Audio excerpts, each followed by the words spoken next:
मित्रों नमस्ते। बहुत से मित्रों का मुझे मैसेज था कि हमें आपके यहाँ जो अंजीर है, ब्राउन टर्की अंजीर की जो स्टिक है, वो लगाना है।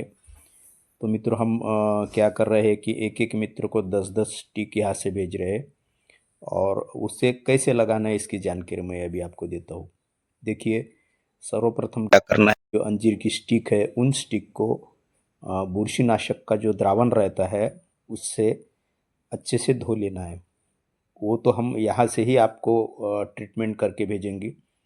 और दूसरी बात ये कि याद रखना है कि हमें जो स्टिक है वह स्टिक किसी पेड़ के नीचे छाँव में लगाना है।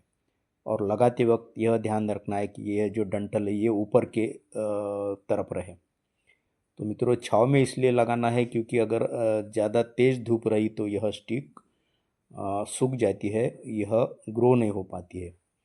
तो इसके लिए सर्वप्रथम हमें क्या करना है, पेड़ के नीचे जो भी मिट्टी है उन मिट्टियों को भुरभुरा करना है। और भुरभुरा करने के बाद उसको स्टिक को अ, हमें जब मतलब आप समझ लीजिए कि 60 डिग्री के एंगल में देखिए, मैं किस तरह स्टिक लगा रहा हूँ, ध्यान से देखिए। तो इस तरह इन पूरी स्टिक को क्या करना है कि एक पेड़ के नीचे छाँव में लगाना है। और यह पूरी स्टिक आधी मिट्टी में लगाना है और आधी ऊपर रखना है। याद रहे कि स्टिक का जो ज़्यादा से ज़्यादा हिस्सा है वह मिट्टी के अंदर चले जाए। और मिट्टी ऐसी यूज करना है जो नरम हो। सख्त मिट्टी इसमें यूज़ नहीं करना है, इसमें नरम मिट्टी यूज़ करना है। चाहे तो आप मिट्टी में कोकोपीट मिला सकते हो या फिर गोबर की सड़ी हुई खाद मिला सकते हो।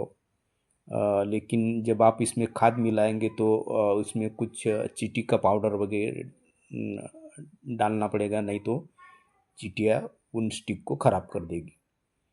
तो इस तरह ये जो स्टिक है, इन स्टिक को तिरछे आकार में लगाने के बाद आपको क्या करना है, उस पर मिट्टी चढ़ा देना है। अभी देखिए, मेरी पूरी स्टिक लगाने के बाद मैं उसमें उस पर मिट्टी डालूँगा ताकि आधी स्टिक ज़मीन में रहेगी और आधी स्टिक ज़मीन के ऊपर रहेगी। तो इस तरह आपको क्या करना है कि पूरी स्टिक ज़मीन में लगाने के बाद अ, उस पर मिट्टी डालना है। मतलब मिट्टी पूरी स्टिक के ऊपर नहीं डालना है, थोड़ी थोड़ी मिट्टी जहाँ पे हमने ज़मीन में स्टिक लगाए उसमें मिट्टी डालना है। और याद रहे कि अगर आपके एरिया में बरसात शुरू है तो फिर आपको इसको पानी देने की ज़रूरत नहीं है। अगर तेज़ धूप है, बरसात नहीं है, तो 2 दिन के अंतराल में इस पे थोड़ा थोड़ा पानी छिटकना है। और बहुत ही अगर तेज़ धूप है तो फिर इस पर क्या करना है, एक कपड़े से इसको ढक देना है।